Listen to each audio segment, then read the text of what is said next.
Compel your audience today. We are going to talk about some brand stories. We're going to talk about some brands. I'm going to tell you a few stories about some brands that absolutely were great storytellers of their time. And as I read a book about brands that are icons, what we learn is that the brands these big brands that we are seeing as iconic, the thing that they did effectively and the way that they told their stories is they cast a future, and that future was a picture of what, in this case, what I wanted to become or what I wanted to be at that time. And so they really tap into this idea of identity. And I think this is a major shift that you're seeing, where the brands that are winning are the ones that are telling the stories to organizations to say, is this the identity that you want to have? Is this who you want to become? Because our product can help you get there. And so when they cast that future, then they win. The four pieces that you're going to hear throughout, the four kind of pillars of this that you're going to hear throughout some of the stories that I tell are number one, how do I connect my product to the place that you are at within your organization? So what that means is that if you're a startup, you're a younger organization, and you're in growth mode or you're in growth phase, how do I insert my product or service that it can help you get where you want to go?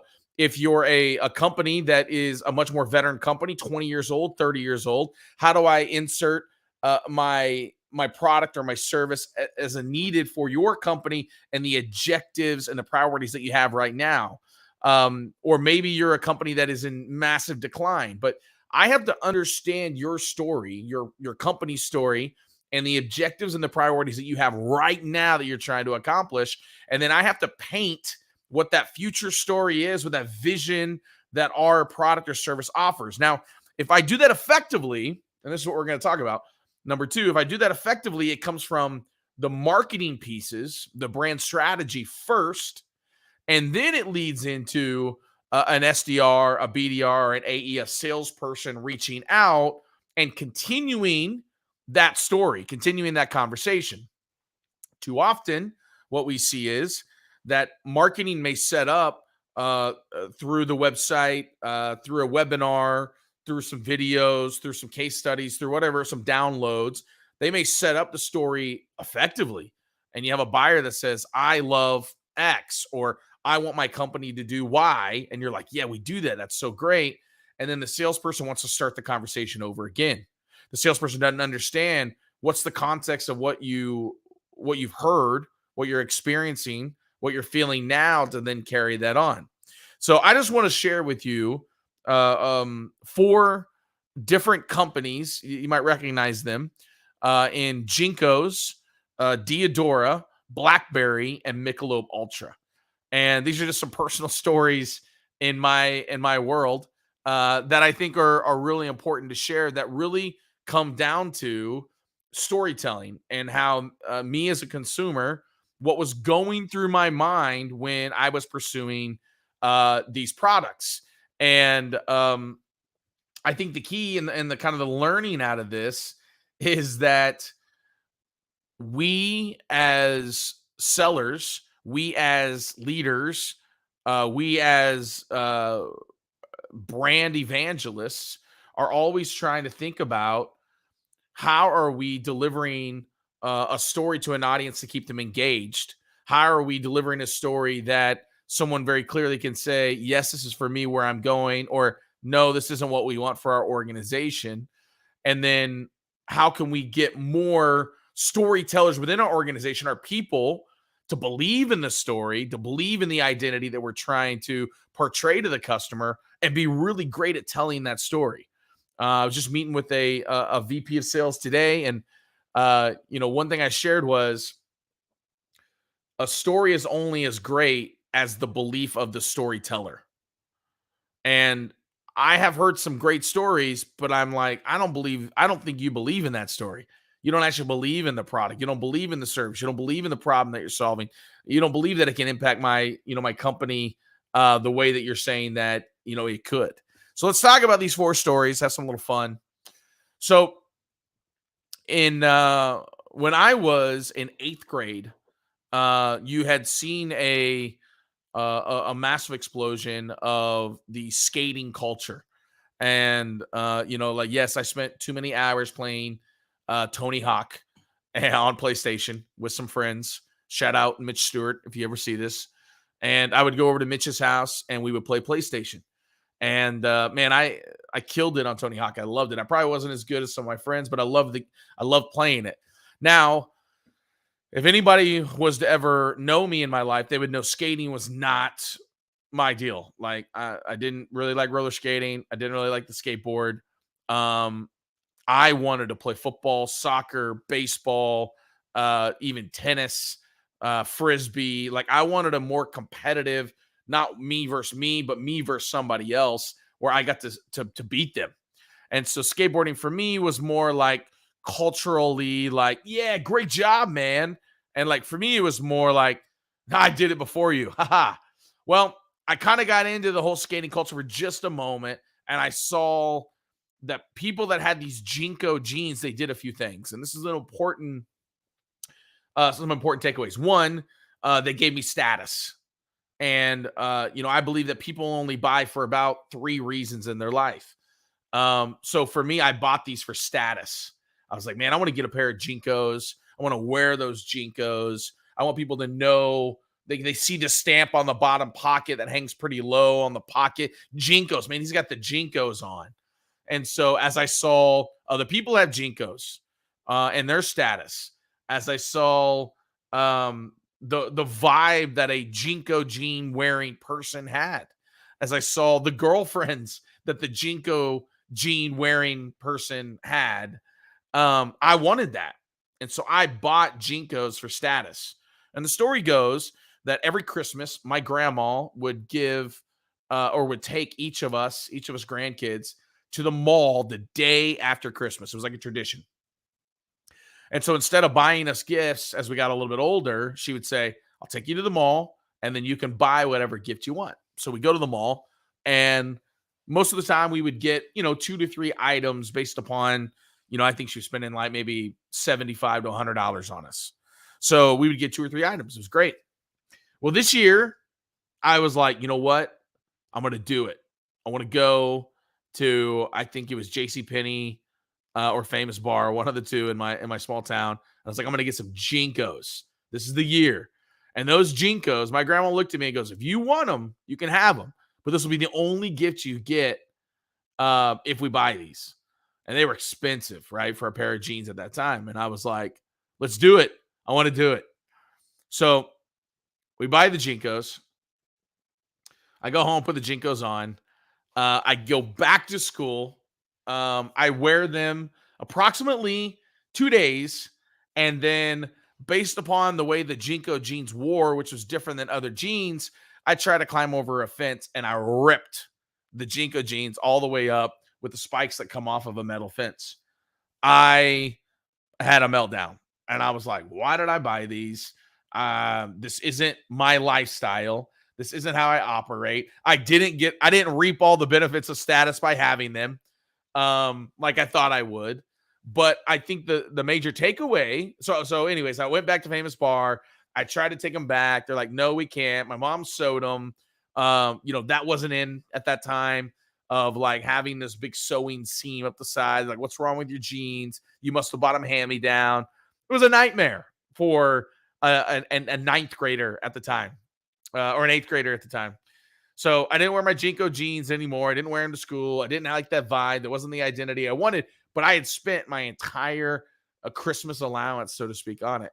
And I remember feeling in that moment like, I am not going to buy a product for status anymore. I'm just not going to do it. Like, I'm not going to, hey, check it out. I've got this tag. I'm going to buy what fits me, what fits my world, what like is functional for my life. And so the JNCO jeans is a great illustration that when you're promoting your product, you want to paint a picture of this is what this does for you. This is the identity of our buyer. And if you could paint that identity, then I think you'll have your target audience, that persona, say, ooh, that's me. I'm the business director of a SaaS company, small business with 25 employees, and we're trying to increase our conversion rate of our presentations or our emails or whatever it might be. Your product does that for us. Oh, that's exactly who I want to be. And that's what JNCO did extremely well. Diadora was the first cleats.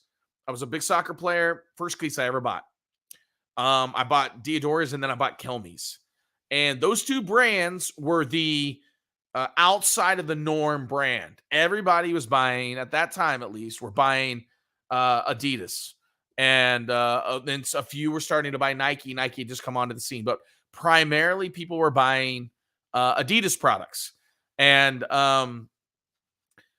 I had a pair of Adidas cleats, the Predators, but they were the bootleg ones. Like, they were not the great Predators, not the $160 Predators. But I got the Eurosport magazine. I was like, yeah, you know what? I'm going to buy the cleats that I want. And I started looking through that magazine. And here's what I recognized about myself. The way that I played soccer, I played it in a way that we see players play now, but it was very unconventional at that time. And I played with a vigor and a really bad first touch, but you were not going to win a 50-50 battle with me ever. I scored 32 goals my senior year off of crosses in the air or volleys or whatever it might be. May not mean anything to you as a non-soccer fan, but the point is that I wanted a cleat that said I'm different than everyone else. Well, Diadora and Kelmy at that time were the difference. They were different. You look out on the field, Adidas. Ooh, Kelmy. Ooh, Diadora. They were different. And so I wanted that. I wanted to show like I'm different. Diadora's bigger in Europe. Had some sick Diadora. Yeah, I bet you did, man. I bet you did. So Diadora was like, all right, I'm going to buy some sick Diadora cleats. I'll never forget. They were gray, metallic gray. And then the Diadora symbol was like a bright royal blue. And like they stood out. They were dope. I mean, I didn't want to rock the white cleats because I felt like rocking the white cleats, most of those players, they thought they were better than what they were. Just my opinion. And so I was like, nah, I'm not going to get those. So I got the gray ones. Everyone else had black. Everyone else had the fire reds. You know, it wasn't me. So different. But what Diadora and Kelmy did extremely well is that they knew that they weren't Adidas. Same with probably Puma. They knew they weren't those brands. So instead they said, okay, well, who is the person that we're going after? We're going after the ones that say I'm different. So their colors were different. Their styles were different. The players they had were different types of players that were wearing their cleats. And so when I said I wanted to be different, I was like, yeah, I'm going to go after that product. When you think about the type of products that people are buying, and if they're buying your product, if they're saying, I want outside of the norm, then communicate that to them. That should be the story you're telling them. Hey, look, our product is for those that don't do things the traditional way. And so if you're a company that wants to do things creatively and innovatively, that's our company. That's our product. That's our service. And here's how. And so they can get results in their creative, innovative way, then let them do that.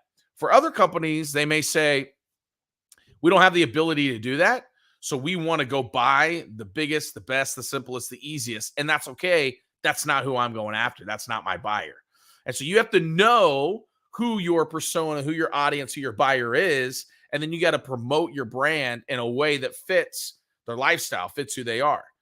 Blackberry. Oh my goodness. So I remember that I thought every entrepreneur and business acumen, high acumen, MBA person, they had the Blackberry. They had the first rolling ball. They had the full QWERTY, typewriter. And I was like, man, if I want to show people that I know business, that I'm a high business acumen, I got to get a Blackberry.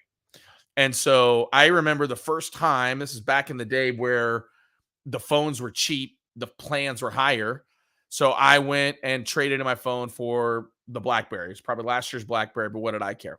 And I would tell everyone, like, I would pull that thing out and, I was paying the 20 cents per text, but I felt it made me feel by having the Blackberry in my hand that I know business. And I'm in college at the time and I'm taking economics classes and business classes and, working towards getting that MBA. And it made me feel as though I was a better business person that I understood business based on having this Blackberry. Then I go on a trip to Washington, D.C. with a friend of mine. And much love, Renee. Great seeing you, bro. Keep up everything you're doing, dude. I appreciate your support. I think so. So I go to DC and I see that everyone in Washington has what? A Blackberry. And I'm like, yes, these are my people. This is where I belong. This is who I am. Blackberry did such an effective job of making me feel like that I was that. I think the transition I've seen is like, this is what Android does. Android makes people feel like that you are outside of the norm, that you are somebody that creates, somebody that wants control, somebody that like isn't conforming to the sellouts. And today I am not a Blackberry. I'm an Apple product. But because it made life simpler, faster, sleeker, I recognized that I didn't need the Blackberry to make me feel like I had business acumen. Gonna grab some fresh Diadora and Mike gear now. Yeah, Mike. Oh man. He's awesome. So yeah, we had some Hummel shorts back in the day, bro. So if you ever listen to this again, we rock some Hummels back in the day. Anyways, so I'm Apple products now, but the Blackberry made me feel a specific way. And so you need to think about, how does our product make people feel? How does it make them feel? And what are those feelings that we can tap into? The last product, and this is probably funny and a little self-degradation here, but that's okay. I don't know if you remember, but like there was a moment where Michelob Ultra recognized who their customer was and who was buying a majority of their product. And it was the person that wanted to be fit, but still appreciated drinking beer. Person that wanted to work out and still appreciated, like, let's go grab a beer. And they didn't want the Bud. They didn't want, any other heavier beers, fill in the blank, Coors Banquet. So Michelob Ultra comes out. And I don't know if you remember this, but they even had the flavored beers at one time. I'm not ashamed to say, yes, I tried a few of, I think it was called Cactus Limes. And before Bud Light Lime and all the other limes.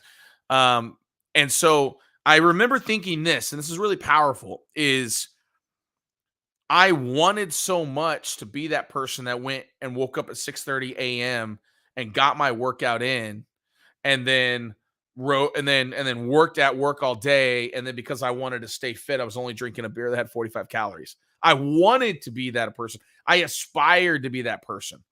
And I think many times we, and I can replace a lot of things other than Michelob Ultra, like certain golf clubs, running shoes, a certain product that you drink or eat. Miller High Life was another beer product that did this extremely well. But when you see the branding, when you see the storytelling that they're telling, you say, I want to become that. So I must need the product or the service to become that.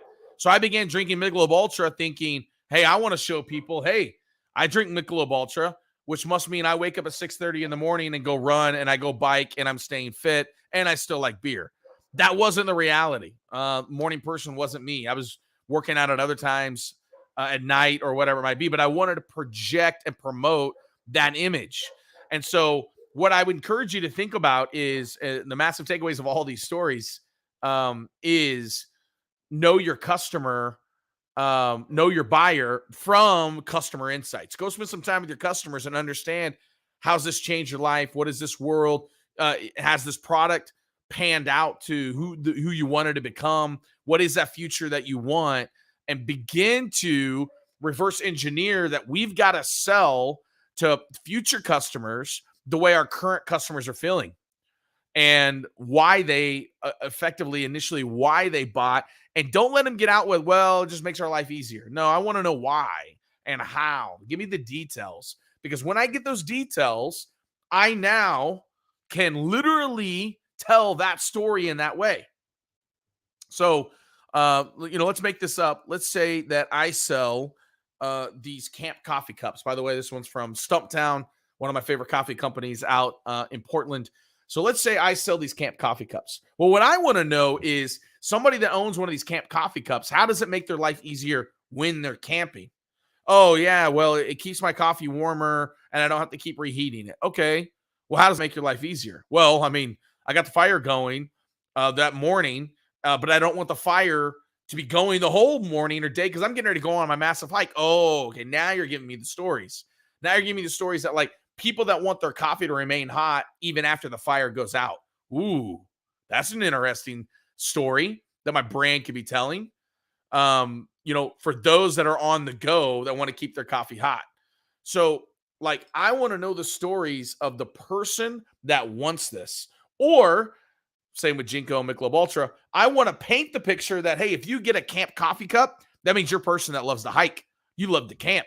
Even if you've never camped or hiked ever before, you may aspirationally buy my product because you want to become that person, because you want to go camping. I'm ironically, I'm going on a couple camping trips this year. I'm not a huge camping guy. I bought this so that I can have a camp coffee cup for when I go hiking. And more importantly, I want to promote a great brand like Stumptown. So for me, this was more, I want people to know this is a brand I support because I'm a coffee snob and I don't get my feelings hurt if you call me that. So understand that we are trying to promote the future, but we are trying to connect where they are presently, their priorities, their objectives, their initiatives that you've learned from the research you've done. Who are they today? What are they going through? What's their organization going through? Do they ever post on social? Are they on podcasts?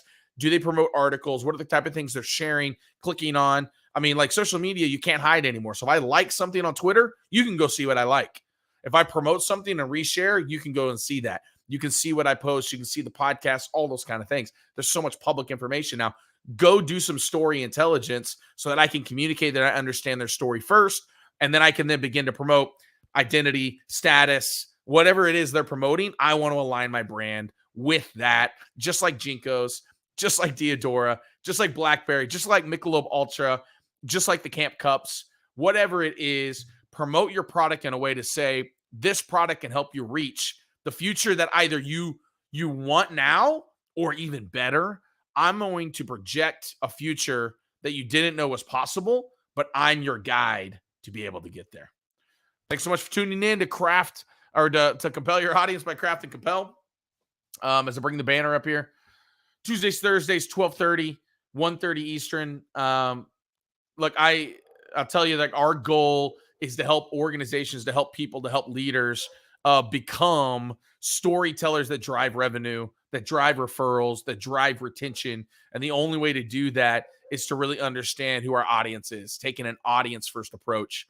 I appreciate you, everyone that tuned in, everyone that's going to watch this later. And hit me up if you are in need of becoming a better storyteller that increases the results. We'll talk to you guys soon. See you Tuesday. All right, later.